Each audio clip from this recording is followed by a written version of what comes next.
It is universally accepted that evaluation is part and parcel of the policy cycle, which is an important ingredient in sound public policy decision making. We are all aware of the policy cycle: policy inputs, policy initiation, policy formulation, policy implementation, evaluation, monitoring, and feedback. Unfortunately, in the Sri Lankan scenario, there has been a prevailing tendency on most occasions. There have been exceptions, but on most occasions, to avoid and ignore evaluation. I believe such a tendency to discard evaluation is a total violation of the sound functioning of the public policy decision making process, the policy cycle. We have heard ministries that are tasked with policy formulation and implementation. Policy planning and implementation ministry has been an integral part of the governance process in our country. If Sri Lanka is serious about evaluation, we have to walk the talk. It is high time that we named evaluation as a component part of the main ministry policy planning and implementation. So, in an administration which is headed by the opposition in the future, we shall ensure that we will have a policy planning, implementation, and evaluation ministry, and we will have a holistic and integrated approach in ensuring that the policy cycle is adhered to in the decision-making processes of our country. The attributes and advantages of evaluation are very apparent. It promotes quality decision-making. It promotes evidence-based policy making. It adds quality, efficacy, efficiency to the ultimate policy resultant. In addition, it promotes responsibility, accountability, and transparency. All qualities which are much needed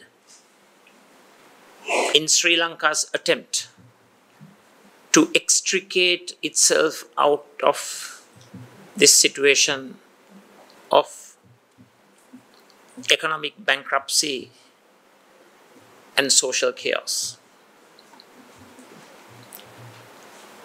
What does evaluation do? It helps us to answer the question, how are we doing? Where are we now? What have we achieved? Evaluation enables us to match the policy resultants with the original policy goals and objectives. There have been attempts to give prominence to evaluation in the Sri Lankan system of government and administration, but I personally believe those attempts have been extremely slow and feeble. I applaud the path-breaking attempts of Honourable Kabir Hashim, Buddhika Pathirana,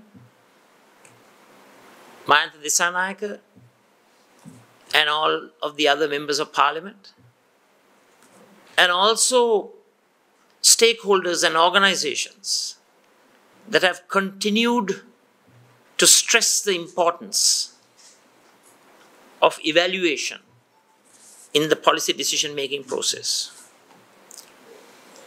Now we have a framework to implement evaluation. I still persist in my argument that we have to move away from this lethargy and the slow process, this tortoise-like pace in trying to give due credence to evaluation. We are yet to enact a national bill, although it seems to be on the legislative pipeline.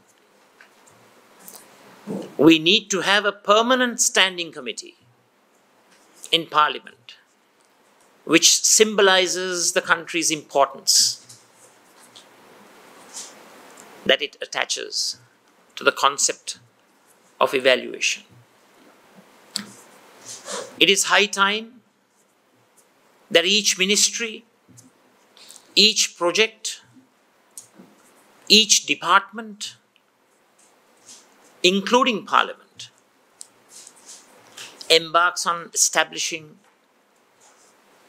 separate individual evaluation units which can come under a macro evaluation umbrella, which would be part and parcel of the Ministry of Policy Planning and Implementation.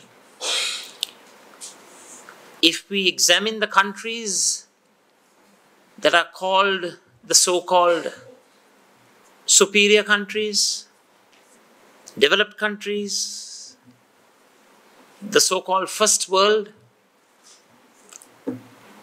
we can observe the fact that those countries have given the utmost prioritization to the process of evaluation in the decision-making process. So I hope the series of gatherings that you all have had, and I'm sure you will have it next year also, and the year after, that these meetings will persuade those in power to take due recognition of the importance of evaluation. We can meet, we can have seminars, exchange ideas, learn from each other. Certainly that's very valuable. But time has come for Sri Lanka to walk the talk on evaluation. I hereby declare that in a future government, we will ensure that evaluation has the highest position in the decision-making process and in the issues and policies that will decide the national agenda. Of course, evaluation has now become an exception rather than the norm. When we try to instill these evaluation qualities in the decision-making processes, we are bound to face obstacles. Those who have been working within the parochial, old-fashioned framework will resist and provide obstacles and challenges. They'll find reasons why not to implement evaluation. Maybe because it entails more work, hard work, and maybe because it will stifle corruption. It will stifle mismanagement, maladministration, bribery, and all the nefarious activities that have become a humongous drain on the scarce resources of our country. Let's get together, irrespective of party politics, to ensure that evaluation becomes the country norm rather than the exception. I salute all of you who are engaged in this valuable process. Dr. Kalugampitiya, and we have an ex-parliamentarian who had championed the process while being a member of parliament. And we have so many members of parliament present here now, including Dr. Harini Amarasuriya and other respected members, Honorable Rajakaruna. We are all committed to ensure that evaluation has its due place in the Sri Lankan policy process. I thank you.